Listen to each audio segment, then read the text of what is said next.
Alors, beaucoup de gens, surtout chez nous en Afrique, ils pensent que l'on peut orienter Dieu.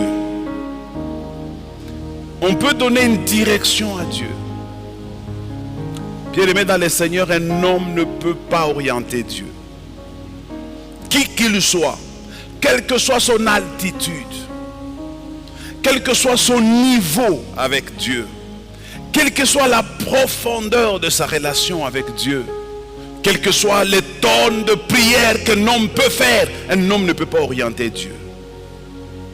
Si Dieu devient orientable, c'est que c'est un Dieu qui ne maîtrise plus rien. Si Dieu devient à la portée des hommes, c'est que ce n'est plus Dieu. C'est nous les hommes qui devons dépendre de lui. Lui ne dépend pas de nous. Il peut tous nous faire partir de la terre. Il restera Dieu. Il peut recommencer la création. Il sera toujours Dieu.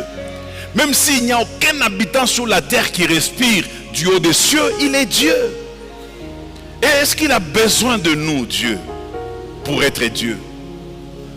Est-ce qu'il a besoin de toi? C'est ça l'impression que l'homme a de Dieu. Il pense que, bon, Dieu a aussi besoin de moi. Dieu n'a pas besoin de toi. C'est toi qui as besoin de Dieu. Quelqu'un me donne un bon amen? Alors, cette attitude dans la connaissance de Dieu pourra nous permettre d'aligner notre comportement vis-à-vis de Dieu et vis-à-vis de ce qui concerne Dieu.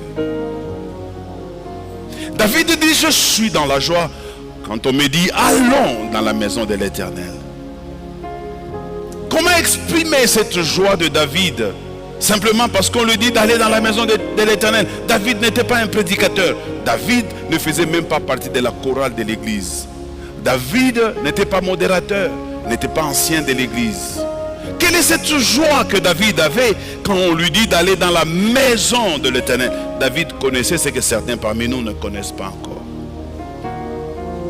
David connaissait qu'est-ce qu'il gagnait en allant dans la maison de Dieu. Cherche à connaître Dieu. J'ai dit ça, je crois, le vendredi, pour ceux qui étaient là. J'ai dit, comment est-ce qu'on peut découvrir dans la vie de l'homme là où il a mis son cœur? Comment on les découvre? Très facile. Quand vous voulez découvrir là où l'homme a mis son cœur, regardez deux attitudes de cet homme. Un, où est-ce qu'il passe le plus de temps? Deux, où est-ce qu'il dépense le plus de son argent? Ces deux éléments permettront de nous montrer là où l'homme place réellement son cœur. Si je passe plus de temps dans mon travail, ce qui est bien, et je donne plus d'argent dans mon travail, c'est aussi bien. Mais ça montre que c'est là où je place mon cœur. Si je mets beaucoup de temps dans ma beauté et beaucoup d'argent dans ma beauté, c'est-à-dire c'est là où je place mon cœur. Si je mets beaucoup de temps dans l'habillement, beaucoup d'argent dans l'habillement, c'est là que je trouve mon cœur. Je ne sais pas, toi, où est-ce que tu passes le plus de temps et où est-ce que tu dépenses le plus de ton argent? Dans les mégabytes. Je dis ça le vendredi. Comment quelqu'un peut dépenser 5000 francs pour les mégabytes et venir à l'église donner 1000 francs? Les dieux du ciel te regardent.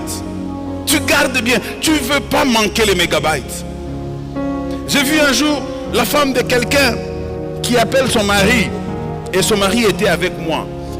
Il lui dit, n'oublie pas de m'amener les mégabytes. C'était le soir. Et c'est souvent le soir que les réseaux sociaux chauffent.